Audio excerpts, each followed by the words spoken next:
The Morning Sports Desk, available on demand on Spotify, Apple Podcasts, or wherever you get your podcasts, and WadenaRadio.com.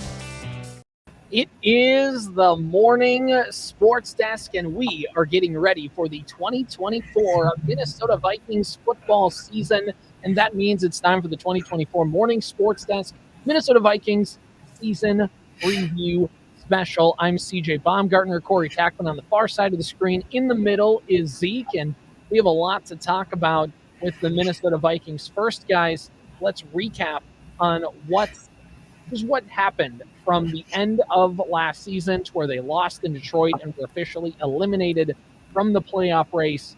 And now, no major shakeups on the coaching staff outside of bringing in Josh McCown to be the team's quarterback coach. Kirk Cousins let walk in free agency. He went to go sign a big deal with the Atlanta Falcons. The Minnesota Vikings took some of that money. They signed defenders like Jonathan Grenard, Andrew Van Ginkel, former Golden Gopher, Eden Prairie native Blake Cashman, and then they, again, brought in Sam Darnold to be the team's kind of bridge quarterback, and everything pointed towards the Minnesota Vikings taking a quarterback in this spring's draft, and that's exactly what they did. They reports that they tried to trade up for Drake May, quarterback out of North Carolina. That never came to pass, so instead they settled on the national champion Michigan quarterback J.J. McCarthy, and he comes in 21 years old. They knew he was going to need some time to develop. That's what Sam Darnold was there for, and of course some things happen, with him, and we'll get to that in a second. But over the summer, pretty quiet for the most part. Justin Jefferson got paid, which let things be really quiet. He's the highest paid receiver in NFL history, maybe notwithstanding the CeeDee Lamb contract, but he got paid. He's going to be a Minnesota Viking for the foreseeable future. His battery mate, Jordan Addison, got arrested for DUI over the summer and could potentially miss time. What else is new? And then training camp rolls around, and on practice number 1, the team's starting cornerback in Mekhi Blackmon tears his ACL. You're down a corner. You then get into your team's first preseason game, and J.J. McCarthy plays great. Doesn't play perfect, but has some nice flashes, and then all of a sudden tears his meniscus. He is out for the season, which is a big blow to Vikings fans. Jordan Addison rolls his ankle in the two-team joint practice, there's the word, with the Cleveland Browns. He's on track to play for week 1, but again, still up in the air, hasn't really been on the field much since.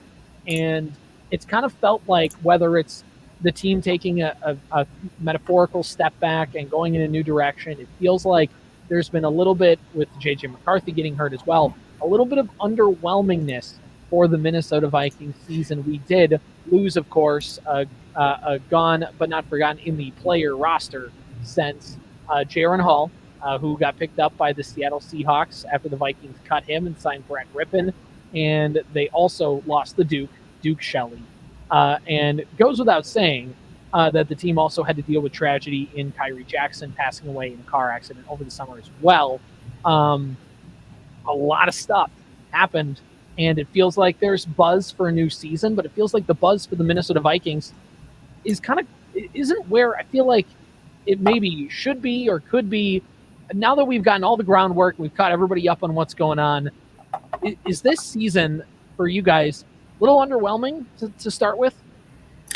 While you were talking about wild preseason tickets, does that explain how I'm feeling about the Vikings in 2024? Probably perfectly, almost. Hey, $18 tickets against the Jets on September 21st. You can't beat that, right? For preseason tickets? I mean, yeah, I know all those Winnipeg fans are going to come down too. So, I mean, to get them now is just a big deal. Yeah, I think this is definitely going to be a season of growth for the Vikings, and a season I think has been a long time coming. The Vikings for a long time have just kind of been in that middle of the pack, sneaking into the playoffs, having a good year, and then just not really building off of that with just different things that happen. And the Vikings haven't had a bad year in a very long time, and this could be it, and it could be bad. Yeah, there's a weird thing that happens as a fan where you get to the beginning of the season and you think, gosh, you know what? You think of all the reasons why it can work, and you ignore all the reasons why it can't. And every reason why it can't has shown and reared its ugly face with 100% assertion. Like, you have a player die, one of your top receivers gets a DUI, your high draft pick gets injured immediately. Every other team is on an upward projection in the division for the season, except for your team. And it's really easy to start to ignore those things. But much like a season ago, remember when the Vikings turned the ball over 9,000 times in the first 3 weeks? Like, sometimes things are you can overcome some of those things, and other times, as Denny Green would say, they are who we thought they were.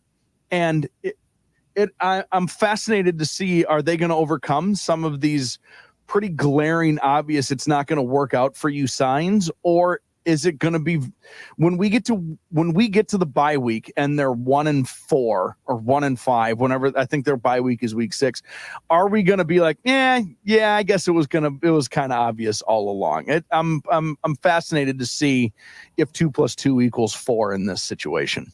Right. And it's fascinating because the Vikings, I think that the starting slate to their schedule is so brutal. And it doesn't look like that week 1. They play the New York Giants. That, again, they're slightly favored in that game. But if you look at the rest of the games up until the bye week, they are underdogs. And according to some estimates, they were underdogs, depending on who you ask, they're underdogs going into this game against the Giants because they go on the road. But they play the Giants. Then they play the 49ers. Then they play the Houston Texans. Then they play the Green Bay Packers in Lambeau. They go to London to play the New York Jets. And then they have a bye week, but then they come back. And then out of that bye week, they play the Detroit Lions. And then on Thursday night, they go out to LA to play the Rams. And then the schedule starts to soften up a little bit in the middle, but it might be too late, and likely will be too late to really make any noise by that point. And it's going to be fascinating to see where this team goes, because there's some momentum. And I think it's just different, right? Like last year, the Vikings came off a 13-win season, year 2 under Kevin O'Connell. Jordan Addison was coming in. You knew the defense had question marks. You knew you were losing Dalvin Cook. You knew like all of this, but you thought that the Vikings with Hawkinson and Addison and Jefferson could just outthrow some teams. And like Corey talked about, they fumbled the ball 11 million times in the first month of the season and sunk it before it even began. They fought hard to get back into it. But again, they end up falling short of the postseason. Kirk gets hurt, and that season falls apart on them. And even as Zeke talked about, like the Vikings have never been truly bad. Even when your starting quarterback gets hurt and your backup quarterbacks are, for lack of a better term, the paper bag of dog poop that somebody lit on fire on somebody's front step, like they still somehow win 7 games and end up being, their logo is on the In the Hunt graphic in the final week of the season, all that stuff. And I think that no matter, as much as I tell myself that this will be the year the Vikings have a semi-bad season, or not that they're going to tank because it's hard to get the number 1 overall pick, but every time I think that they could get like a top 10 draft pick, they just can't do it. This franchise refuses, like the Minnesota Wild, refuses to ever be in the pit. They will always have enough talent to hang around for better or worse. And it'll be interesting to see if that sticks around this season. Now, Vegas has predicted, or has their betting lines out for the Minnesota Vikings. 6.5 wins is the money line for the Vikings this season. Are you on the over or on the under? I'm going to go over. I think I predicted this team to go 8-9, so I have to take the over. My head says the under, but my heart says the over. Because this team, like you mentioned, we lost a lot of pieces, but a lot of good pieces did come in. I'm feeling okay about this defensive front 7. Maybe not so much the back end of the secondary, but you had some big pieces there despite losing Danielle Hunter. And I think I'm buying into the hype on Sam Darnold. I think this is a perfect position for him to be in. So if the Vikings defense can help the offense be in a spot to win the game, because you still have Justin Jefferson, Aaron Jones turning back the clock, Addison, you don't have TJ Hawkinson for a while, but this offensive line still solid. You got the bookends of Darisaw and O'Neal. I think the offense should be good. It's just in a high volume passing league and some of the opponents we have, if that back end of the defense isn't working, you are going to lose some games. You're going to give up a lot of points. I think ultimately that could be the Achilles heel of the Vikings here. Is the offense is going to be good, but the defense is not going to be able to keep them in games. So I'm saying I have it at I have 4 wins. I'm sorry, 4. Give them 4 wins. 4 wins. Okay. The first time I went through it, I had 6 wins. That was with you, CJ. The second time I went through it was with some college roommates, and and I ended with 7. So 6.5 seems to me like the absolute perfect number for that betting line. I think probably when push comes to shove, it's probably under. More importantly, if you are actually a betting person, it's a complete stay away unless you feel like. And I think this is probably a good place to jump into like the first topic of like real topic of conversation. A specific conversation is it depends on how you feel about Sam Darnold. We know that Justin Jefferson is awesome. He's the best receiver in the game, and he got paid. The guy has shown at every step of the way that he is as in it as you could ever hope a wide receiver to be in it, because they're known sometimes to not be in it. And the guy seems super committed to playing good football. But as has always been the case with a wide receiver, you can't be good if you don't have a guy who can get it to you. Now, Sam Darnold has been the sneaky pick forever, right? The topic of discussion is we've been waiting for Sam Darnold to land in the right situation. And Kevin O'Connell and this Vikings offense is the right situation. And finally, there's some stability. There's pieces around him with JJ, with Addison, with Hawk, with Aaron Jones in the backfield. Addison's going to get suspended at some point. We don't know when, probably this week. Probably by the time we're done recording this, we're going to find out that he's suspended full of podcast weeks. So there's a lot to be determined. Are you guys buying into the Sam Darnold makes a career out of this season, or is this the last we ever see of Sam Darnold in an NFL starting spot? I think for content's sake, I really hope we have a quarterback battle when training camp 2025 opens, because I hope that he has a fantastic year. And he, like you said, he's set up to have one. I was looking back at the 2018 NFL draft here, where it went Mayfield, Barkley, then Darnold, the 3rd overall pick, to the New York Jets. You've got I'm seeing ghosts out there stuff. And he goes to Carolina in another rough situation. And then he goes and spends a year with Kyle Shanahan in San Francisco. And despite being a backup, he beat out Trey Lance for the backup spot. And Trey Lance was himself a 3rd overall pick. The Niners wanted Trey Lance to have that spot and ultimately decided to trade Trey Lance and have Darnold be the guy behind Brock Purdy in case a situation where Purdy goes down.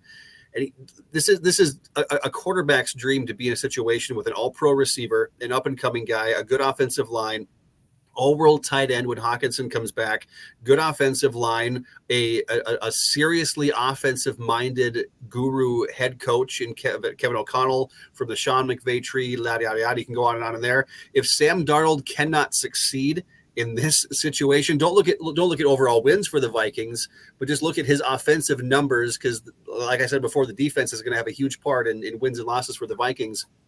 If he's putting up good numbers, I really hope we have some kind of debate if it's Darnold or McCarthy in 2025. Yeah, and you mentioned it, the situation for him. Not only does he have Kevin O'Connell, but his best buddy and his first mentor, Josh McCown, who was his veteran quarterback teammate with the New York Jets his first couple of years in the league, is his quarterback coach now. This is like he has an advocate, and not only that, since JJ McCarthy got hurt, it forces, if Sam Darnold has a couple bad games in a row, it takes away the McCarthy button in the background for O'Connell to hit. They are locked in to Sam Darnold unless things get really bad, but they're going to stray away from going to Nick Mullins unless they absolutely have to, which means that he has some room to breathe.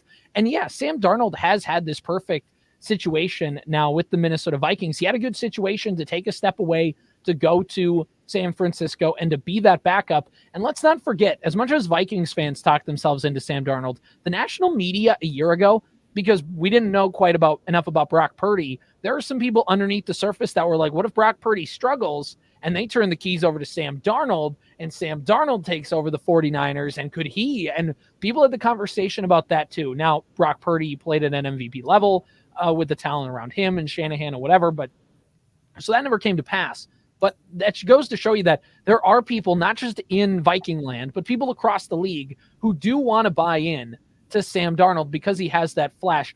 At best, he's a diet Brett Favre, right? He's got some elite arm talent. There's been a rapport with Justin Jefferson, but you also get the bad side of Brett Favre, meaning he's a gunslinger. He's a guy that's just going to throw it into a window. He's going to play a little hero ball. He's going to do some things. We saw it from Nick Mullins as well, but I think Sam Darnold has a better arm than Nick Mullins. So I think there's going to be some passes. There's going to be he's got some movability in the pocket to roll around, some things Kirk can never do, where we go, oh my gosh, like it's so nice having a quarterback that can slide out of the pocket, look downfield, throw a bullet to Jefferson on a deep crosser. And then there's going to be some times where Darnold would throw a ball into traffic that Kirk Cousins would never do and throw a back-breaking interception in the third quarter to seal a loss. Like those are also in play. The reason why the Vikings are a do not touch on the money line for win-losses is there's a lot of volatility with this team. They could be decent, or the floor could fall from underneath them. And a lot of that is with their quarterback play in Sam Darnold. I am bullish on Sam Darnold. I like the signing. I've always been high on Sam Darnold. Do I think he's going to lead this team to a Case Keenum style run? No, but do I think he's capable of winning 8 to 9 games and flirting with a playoff spot? I think that is very possible. I also think it's very possible he throws 11 billion interceptions, and by week 6, they have to debate putting in Nick Mullins at quarterback instead. But I think overall, I think Sam Darnold can run the offense. Nick Mullins threw for 425 yards against the Detroit Lions at home in this Kevin O'Connell offense. Imagine what Sam Darnold can do, who is a better passer and better pure in that regard. And also, one last thing, and I'll let Corey have his say here. Sam Darnold in his last 17 starts over a season was like 8-9, which isn't great. But if you consider that he was playing in Carolina for those couple years, and that situation was a mess with Matt Rule, and they had no offensive weapons, and they had nothing, and they traded McCaffrey, and he still could play a little bit of competent football, which means if you put him in the right situation and you can save him from his worst impulses just a little bit, there's a possibility to have something fun, not special, not like a Case Keenum run, but there's a possibility to have it be a fun year.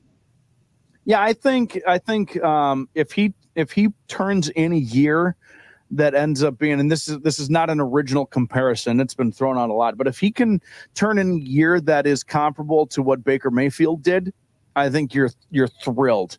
I think Vikings fans are thrilled, and I think they're competing in a way that would probably come as a the division is in play if he can turn in a Baker Mayfield kind of year. The other side of it is it can turn into bad Carson Wentz, and where once a quarter he's just putting it on the hands of the other team, and then you're putting it up for luck on if they catch it or not.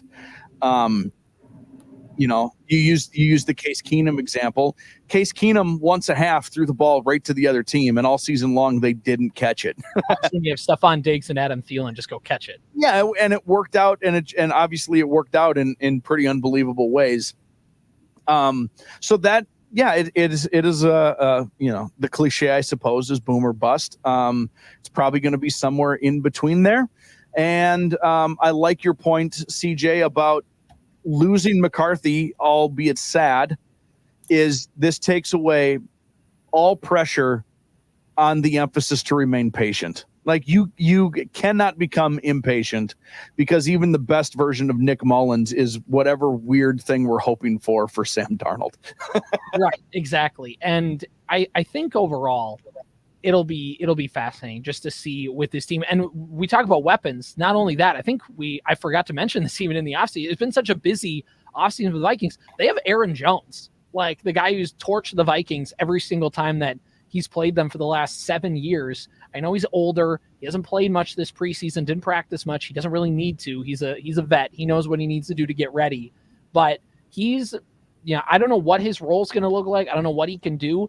but having an established running back over, and no disrespect to Alexander Madison, who's just not a number one running back in this league, to have Aaron Jones now behind is going to also be an improvement for Sam Darnold, for the Minnesota Vikings running game, which Kevin O'Connell has proven he can dial up passes, and he's a good offensive mind throwing. Now we'll have to see what he can do in the running game as well. So let's flip things over to the defense here, because I think this is also the underrated part. Zeke mentioned they brought a lot of guys in on defense, and they paid a lot of it. You ever hear that story of the Jacksonville Jaguars about a decade ago when they were so bad that basically when Dave Caldwell and forget the other guy's name as the head coach at the time for the Jaguars, basically just had to flip a coin with Gus Bradley. That was the name. Had to flip a coin. Urban Meyer. That sounds like an Urban Meyer bit.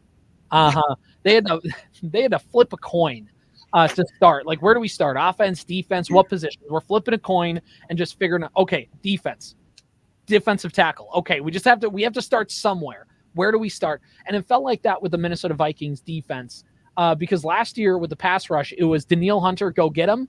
Oh, they triple teamed Hunter. Okay, well, we had a guy running free on the other side, and he still couldn't come up with a sack. That's how bad it was for defensive pressure for the Minnesota Vikings. They overhauled the front seven of the defense. They brought in Andrew Van Ginkel. They brought in Jonathan Grenard. They brought in Blake Cashman. They drafted Dallas Turner, traded up to go get him, and he's shown flashes of being a nice player. The back end of the defense is kind of patchworked, and we can get to that in a second. But I think, and Brian Flores in year 2, Brian Flores was making chicken salad with chicken you-know-what. I think this year you give him actual pieces on defense. He wants to blitz and do all these crazy pass rushing things. You give him good pass rushers that can do that. That's going to take time. That's going to allow your secondary less time to cover. I think the defense is going to be something this season as a storyline for the Vikings, because we have not talked about it for quarterback reasons, but this defense could be pretty good, actually. The floor fell from underneath them last year, but I think they have the capability to be an above average top 14 defense in the NFL by the time the season's all said and done. Yeah, another name that kind of gets lost in the fold is Jerry Tillery. You bring him in from Vegas and stick him on that front four too with Phillips and Jonathan Bullard, who's going to step into a starting role this year. Ivan Pace Jr. is going to take a huge step forward. You mentioned Dallas Turner and where he fits in this defensive scheme too. To touch on the back end, how do you guys feel about the Gilmore signing? It's kind of weird to get a guy off the street in the middle of training camp, especially a guy who was in his situation. Are we feeling confident about Stephon Gilmore back there and turning things around, or is he just kind of let's see what we have here and maybe? I feel much like Gilmore, like I do the rest of the Vikings. Sometimes guys are available as they are because there's writing on the wall that everyone else is that you are gleefully willing to overlook in the hopes that it could be okay. So it could be okay. It could also be that he was available because he should be available. Because 31 other teams passed on him. Yeah.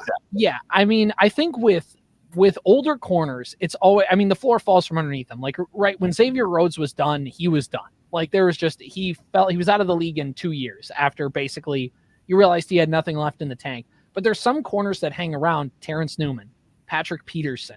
There's a couple guys where they just find a way to hang around, and they're not the same player they were, but they're able to just figure out how to make their game translate. And if you can survive the bottom falling out from underneath you and still have a passable game, you'll end up translating. So it's a weird thing where star caliber corners are either out of the league at 32 or they end up playing till they're Terrence Newman and they're pushing 40 years old because of that reason. You either figure out how to adapt and keep playing football, or you're just done and you're cooked and you're out of the league.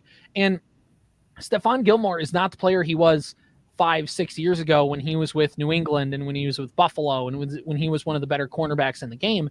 But he still, I think, has proven, if you look at, I know PFF numbers are very hot and cold for people, but he still put up like decent numbers. And again, will he be a shutdown corner that you can put right up against CeeDee Lamb or some of these other top wide receivers? No. But is he a lot better than what the Vikings had, considering that their starting cornerback room got decimated through injuries and horrible circumstances and other things? I think so. And weirdly enough, when you look at Fabian Moreau and Stephon Gilmore, it's all of a sudden went from a very young secondary with Blackman and Kyrie Jackson and Caleb Evans to now like a very all of a sudden old cornerback room. And that can be good, but that can also, like Corey said, it can also mean that like there's a reason why some of these older defensive backs were available as late as they were. I think there's in basketball, there's two ways to approach defense. And that is, for example, if the other team has a really good post player, there's two ways you can play defense against a team that has a really good post player. One is you play a zone and you just pack it in and you do everything you can to make sure that guy can't catch the post entry. You've got two bodies on him every single time to keep him off the boards. That's one way to do it. The other way to do it is to put so much pressure on the guards that they have to work their tail off to get it across midcourt. And it is the hardest thing they've ever done in their life to get to the wing, for the ball to get to the wing so they can get that post entry pass in. And it all ends at the same result, but there's two ways in how you make that entry pass into the post difficult. I feel the same philosophy and pass defense applies in football. You can load up and be as good as you can possibly be on the back end. Your safeties, your corners, everybody, and your coverage skills are through the roof as good as possible. Or what you can do is you can make the pressure on the entry pass as difficult as possible. And I think the Vikings did everything within their power to make that defensive rush and pressure on the entry passer, pressure on the quarterback to be as successful as possible. I am the thing I am most excited for, I think, probably this year is Dallas Turner. After an entire preseason, I'm just stoked to see what that guy can do. And he might not be a difference maker for them this year. It doesn't matter. This season has never been about 2024. It's always been about 2025. I'm okay with all of that. But hopefully all of those moves, everything that they've done is enough to cover up, at least Band-Aid, the problems that they're going to have on the back end defensively. Yeah, I mean, it's going to be fascinating. And I think, again, year two of Brian Flores is going to have a big impact on how things go. I think this is just a unit that, weirdly enough, may have to lean on defense, as offensive minded as they can be, depending on how much Sam Darnold is going to turn the ball over and take you out of games. There might be some times where you need, like, all right, Sam Darnold threw a turnover on our own 30-yard line. Defense, you need to hold him to a field goal here. Like, you guys are way higher on the defense, I think, than I am. It sounds like you guys are. I mean, CJ is like legitimately stoked about what this defense could be. I think the fact that they were able to be a passable unit with how bad they were for most of the season, now that you actually are able to get good defensive players in there, the secondary does concern me. I am holding no bones about that. Like, it could very well fall apart and be really bad, but the secondary was really bad last year, and they had no pass rush, and they were able to hold on for the first, there was a point in the middle of the season where they were playing some really good defensive ball games. So I think once you actually have a good pass rush that can at least just add a little bit of talent and run stopping ability and just a couple things like that, I think can at least move that floor up a little bit for this defense this year. Yeah, in Brian Flores we trust, right? That's a really huge factor in this. Is they have a really, really good defensive-minded guy leading all this, and so I think that'll help quite a bit too. There's the Brian Flores meme where it's just a picture of him, and just above it is a caption that just says "F it, we ball," and that's pretty much going to be that sums it up. Yeah, that's going to be the Minnesota Vikings here.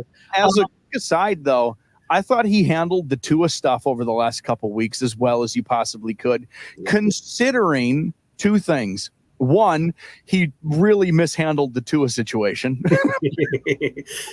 And secondly, it was good to see him handle that the way he did, because there was all the Mike Zimmer news that came out over the weekend too. That's like a 45-minute podcast in and of itself. Mike Zimmer lives on his own planet at this point. That guy is a population of one, and man, oh man, that guy was so good for the Vikings for such a long time, and I am so thrilled he's not associated with that organization anymore. That was as toxic as it could be. Brian Flores at least said, like, I probably should have handled that better. And Mike Zimmer set the entire town of Eagan on fire.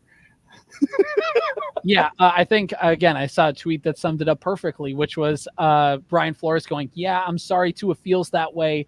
There were some things I could have handled better. I think it's best that just to move on and learn from it and figure out whatever. And then it's Mike Zimmer, and it's F. Kellen Mond and the clique he claims. Like, I am out of here. But yeah, I mean, the Mike Zimmer thing is a thing in and of itself. But yeah, I think with Brian Flores handling that, and I think also the fact that, you know, the circumstances around Flores with tanking and getting to Tua and trying to win and whatever, and also him suing the league is still something too as well. Like, that gets factored into all of this. Reason he's still their defensive coordinator. Right. And the fact that he can just go, you know what? Yeah, probably. Because that guy wants to be a head coach again, obviously. So you got to play the game a little bit, and it's smart that he played the game. I'm sure Mike Zimmer, if you asked him, wants to be a head coach again. He wants to prove that the way that things ended in Minnesota wasn't his fault. He wants to be head coach again. And that an owner is going to read that paper and going to go talk to the Wilfs and go, what do you feel about Mike Zimmer? And they're going to go, look at this article. When it's good, it's good. But when you end, you're going to want to have the police escort him from the property and put a restraining order on him from ever coming into your practice facility ever again. And, you know, the Mike Zimmer thing, there's so many things that it's worth its own deep dive. But yeah, I think when we can wrap, let's talk about this quickly, and then we're going to get into a couple just quick expectation things, and then we're going to wrap it up. But Kevin O'Connell and Kwesi Adolfo-Mensah are in year 3 now of their regime, and the competitive rebuild stuff they seem on track. They have a bunch of salary cap space set up for next year. They have some players on defense. Even though JJ McCarthy got hurt, I think everybody in the building like feels like they got it right.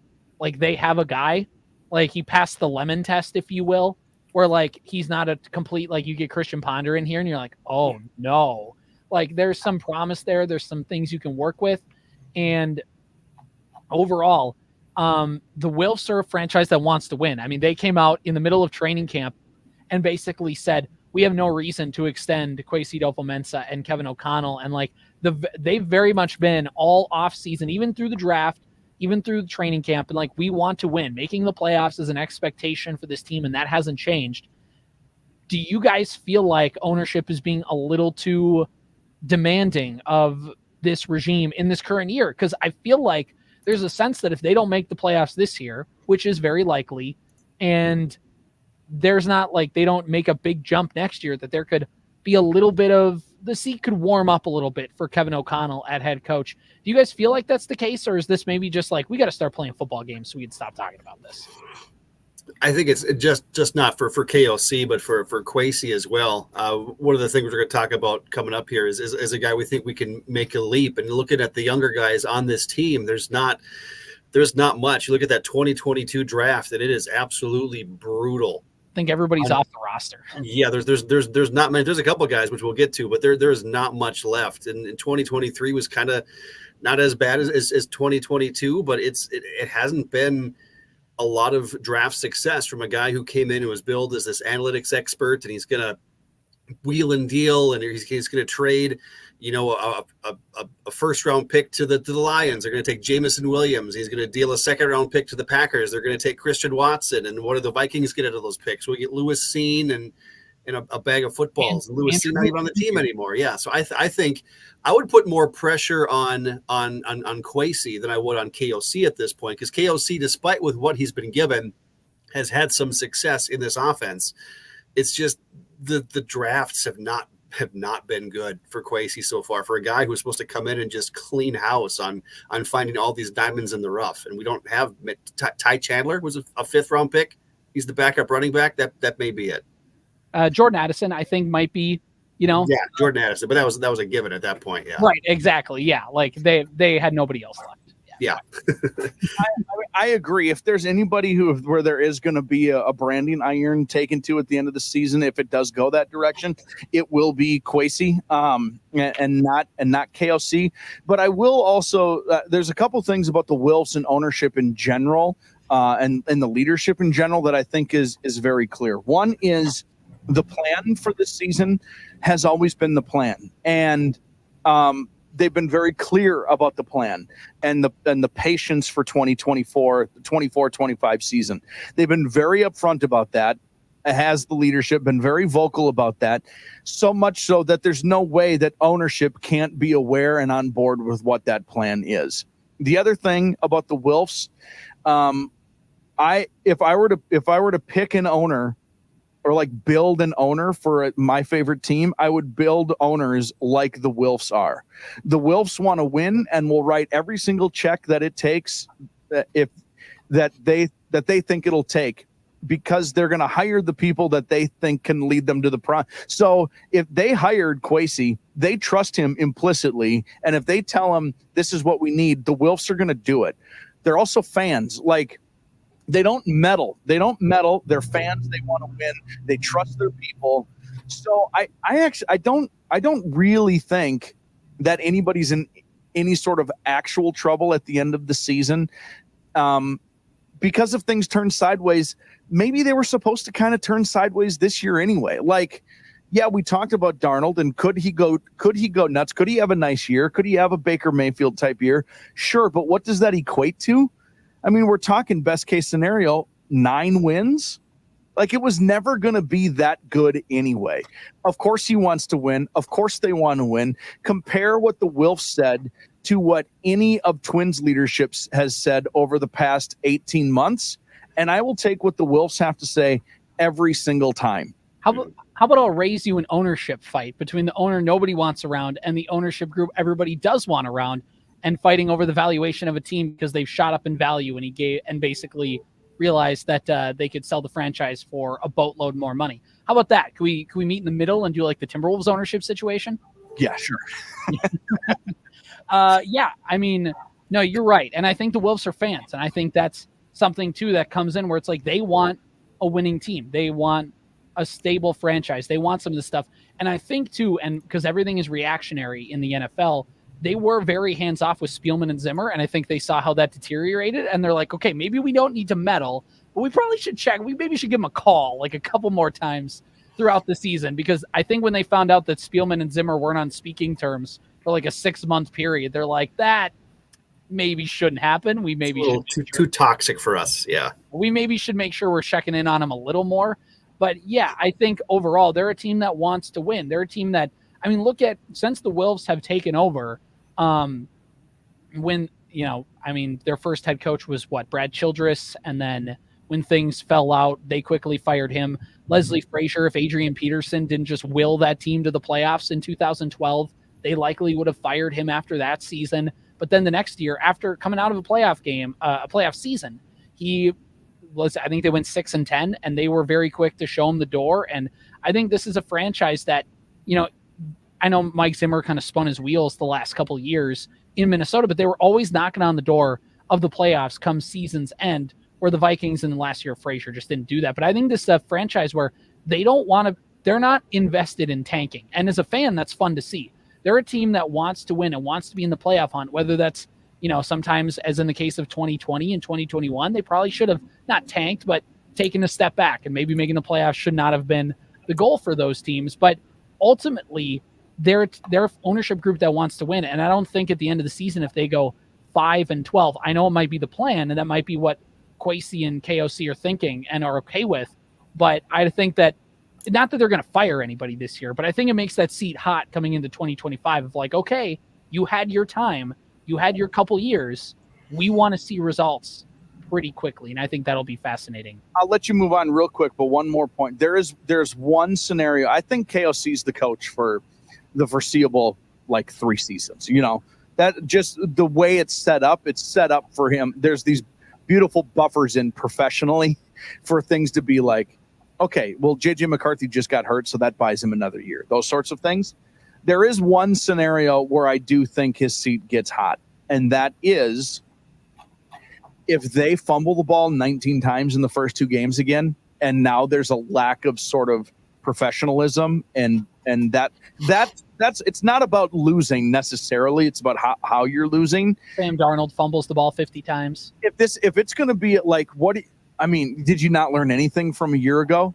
That could be one. I could see where that frustration could maybe build. If it's just going to be a team of turnovers all the time, in scoring zone, and when you're in the scoring zone, or when you're you're going to give the other team the ball with 30 yards to go, that could eat him up really quickly. But otherwise, I think KOC is the coach for until 2027 at least. Right. I think if Darnold struggles mightily, because Darnold was the guy they picked to be the bridge guy, and we can do something with him, we can still compete even if our quarterback we draft doesn't play all year long. We can win with Sam Darnold.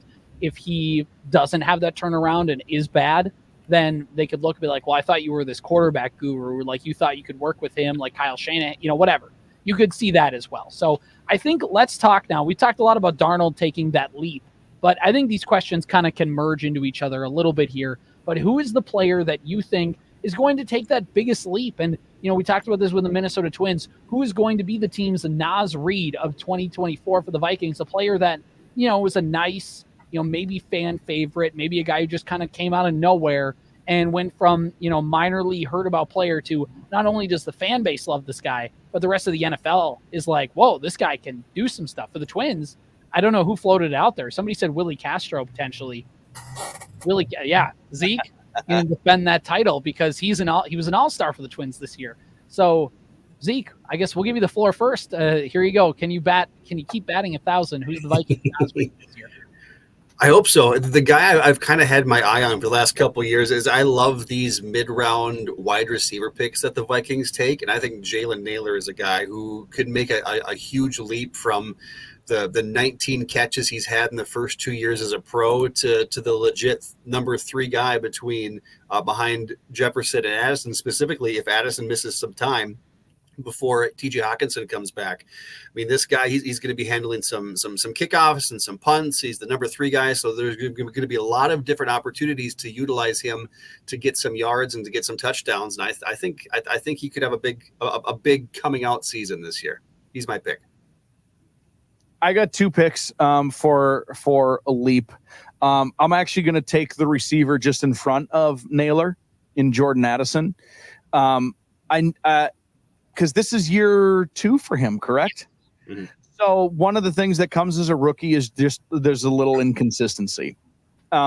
We also know that he's not making the best decisions off the field when he gets those opportunities to make his own decisions. So I would like for him to just take that professional maturity step of, I think they're really going to need him. I think they're really going to need a number 2 badly, especially with Hawkinson out and Darnold being up in the air of what his ability actually is.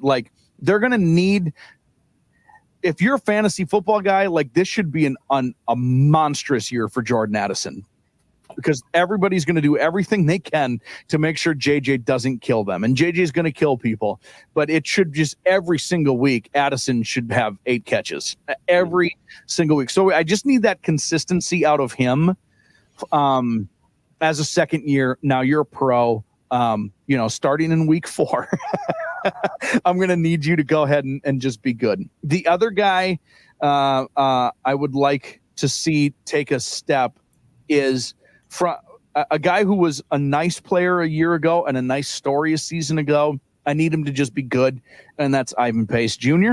Mm-hmm.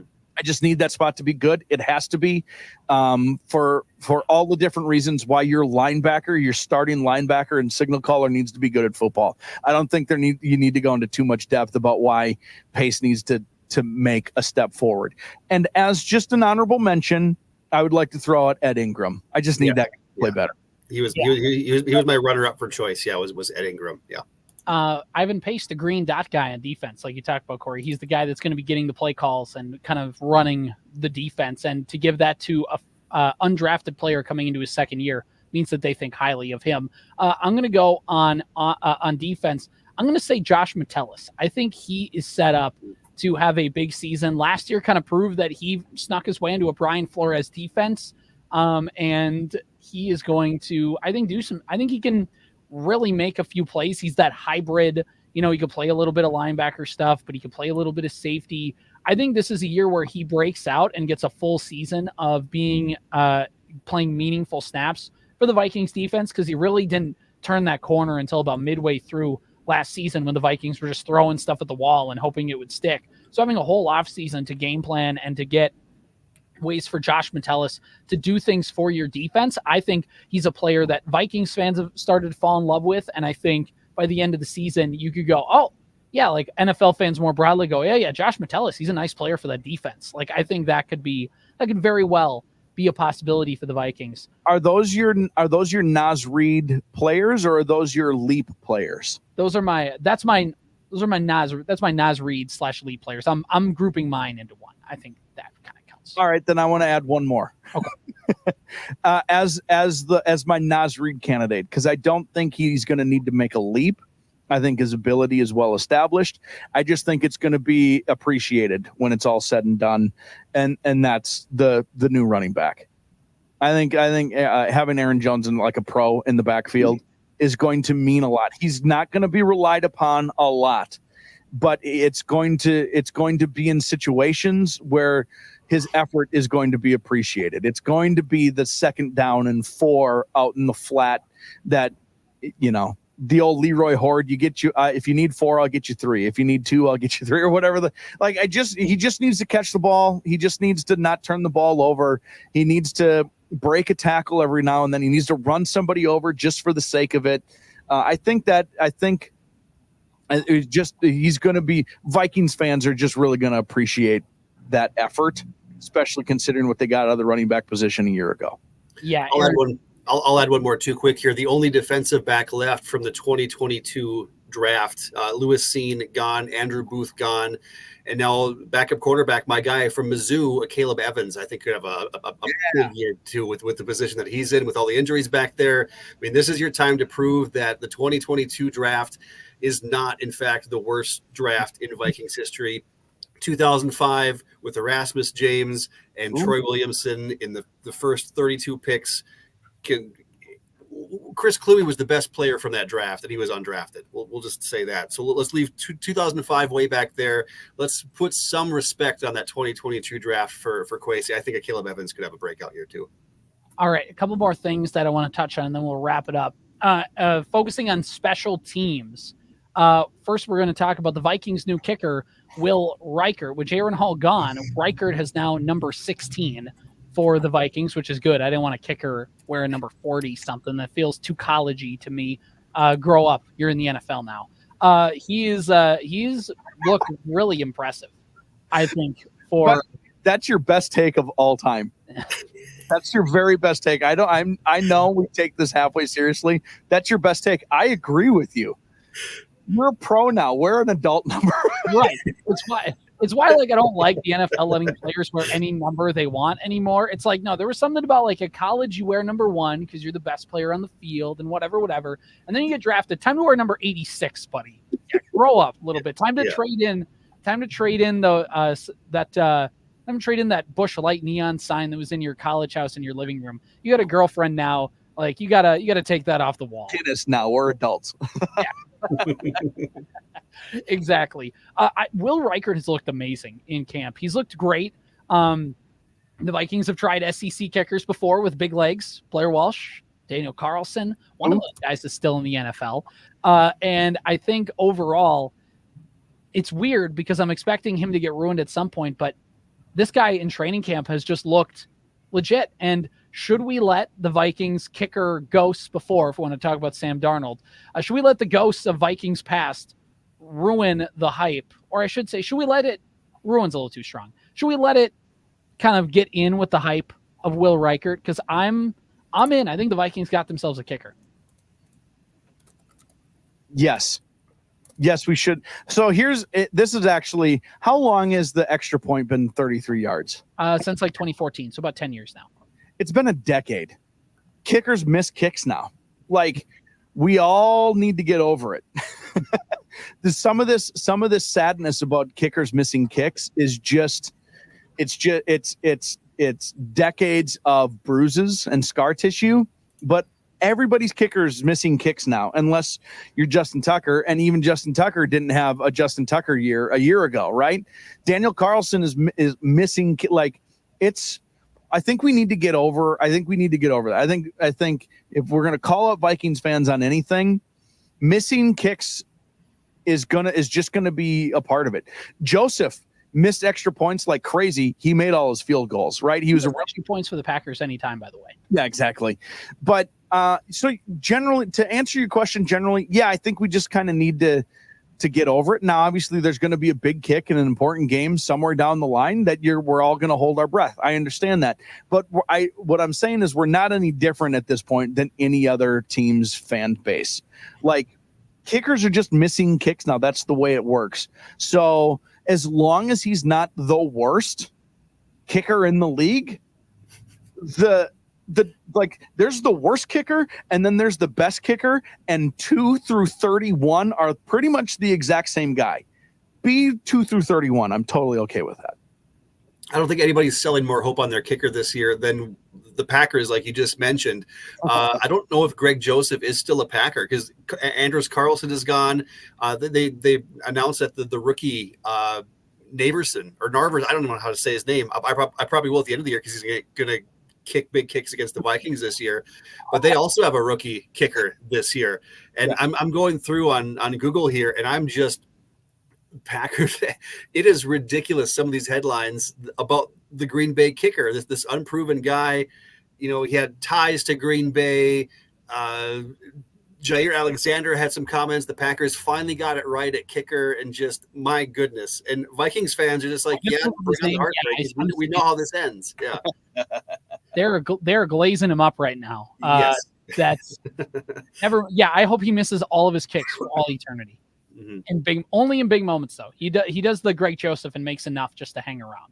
When I was a kid, I wish that the Chicago White Sox would never win a game, and I think my wish is finally coming true this year. So miracles do happen. As close as you're ever going to get, by the way. They take time, but they do happen. They do happen. One last thing, and we'll wrap her up here. New special teams rules, new kickoff rules, basically has taken away the team gets to run 50 yards downfield with a full head of steam and plow into the return team. It's set up now where teams are basically about 10 yards apart from each other, and they can't go until the kicker gets the ball or the returner gets the ball. And it basically is set up more like a traditional run play, or at least a lot closer to it than it was. And the Vikings cut Kenny Nwangwu. They clearly don't think speed is the way to go. They're probably more into power and a little bit slipperiness as a runner. Are you guys, by the end of the season, do you think you're going to love or hate the new kickoff rule?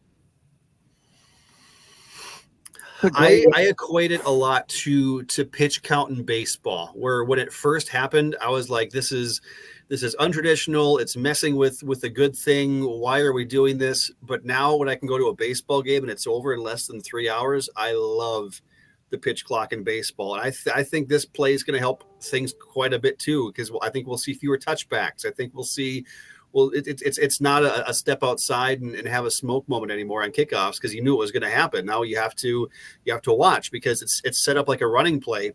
You actually have a chance to set up how you want your blockers to be, and people are going to have explosive guys in there. You're not going to have the Devin Hester runs all the time, but we Brandon Powell is going to be that guy, where we drafted Kenny Nwangwu specifically to return kicks in the old style of the NFL, and now he doesn't have a job. The Saints brought him in and he failed a physical or something like that, which we can talk about another time. But it's a completely different way of doing things. And I'm cold on it right now, but maybe by the end of the season, I mean, it's not the runner starting at second in extra innings that can go take a long walk off a short pier.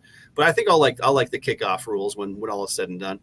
Yeah, I've gone 100 different ways on it so far to start. I love the excitement of a kickoff.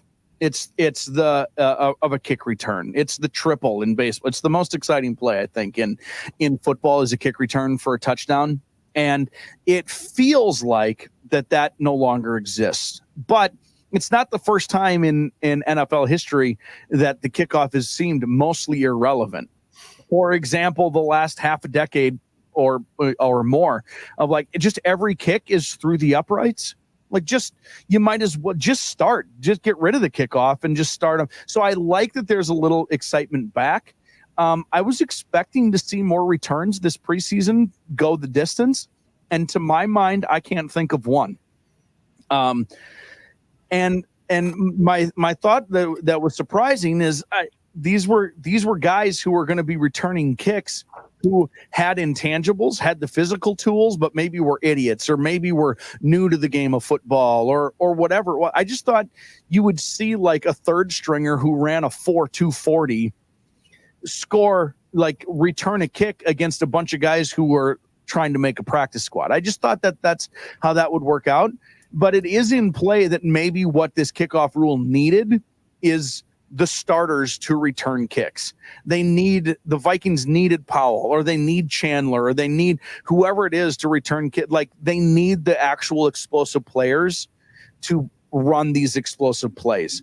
The question of by the end of the year, will I be excited is an interesting question. Cause right now I'm not.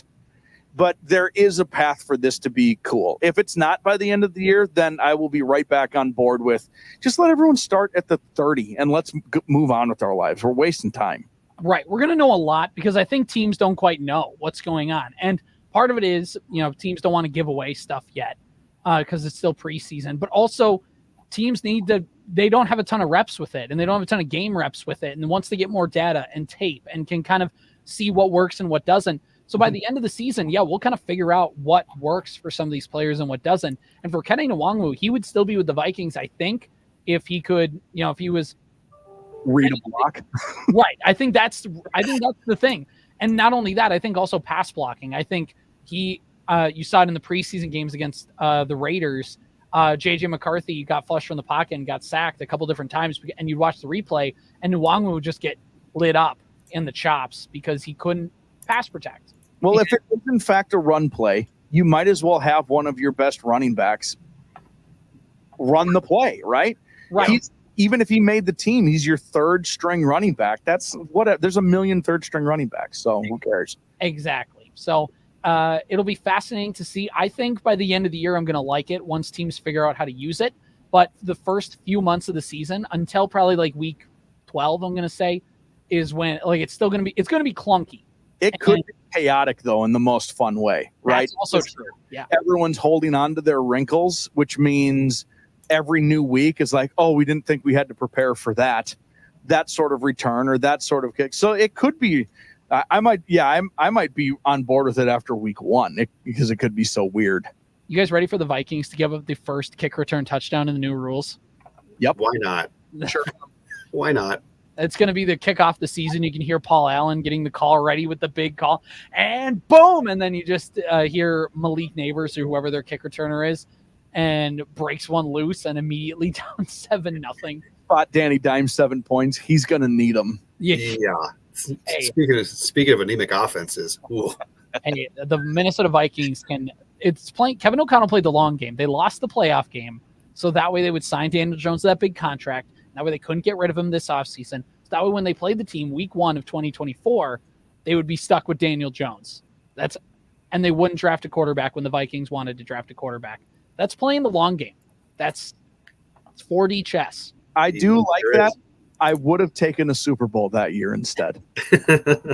Debatable. It's a nice consolation prize, I guess. But what can beat a week 1 win in a year where you're expected to have double-digit losses? All right, guys, Minnesota Vikings kick off the season on Sunday. Noon kickoff, 11 a.m. pregame. Superstation K106, 105.9 FM. X's Knows with Kevin O'Connell is going to be on every single week as well. Is that 6:30? 6:30. 6:30 on Wednesday nights on the Superstation. Here we go. And we're going to break it down all season long. This has been the Morning Sports Desk 2024 Minnesota Vikings season preview. The Morning Sports Desk, available on demand on Spotify, Apple Podcasts, or wherever you get your podcasts, and WadenaRadio.com.